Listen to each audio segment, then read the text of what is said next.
Hi అండి, welcome back to Shivani kitchen. ఇంట్లోనే sweet షాప్లో తయారు చేసుకున్న మైసూర్ పాకుని ఎలా తయారు చేసుకుంటే చూపించబోతున్నాను. ముందుగా ఒక మిక్సింగ్ బౌల్లోకి స్టైనర్ ఉంచుకొని అందులోకి 1 కప్పు వరకు శనగపిండిని తీసుకొని జల్లించి పక్కన ఉంచుకోండి. తర్వాత ఒక గిన్నెకి నెయ్యి రాసుకొని పక్కన ఉంచుకోండి. స్టవ్ పైన మందంగా ఉన్న ప్యాన్ తీసుకొని అందులోకి 1.25 కప్పు వరకు పంచదార తీసుకోండి.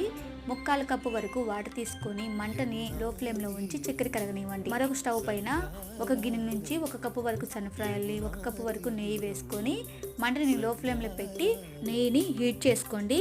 చక్కెర కరిగిన తర్వాత లేదా తీగపాకం వచ్చిన తర్వాత మనం ముందుగా జల్లించి పెట్టుకున్న శనగపిండిని ఇందులో వేసి ఎక్కడ ఉండలు లేకుండా చక్కగా కలుపుకొని 5 నిమిషాల పాటు పాకంలో ఉడికించాక మనం కాసుకున్న నెయ్యిని ఇందులో కొంచెం కొంచెంగా వేసుకుంటూ బాగా చక్కగా కలుపుకోండి.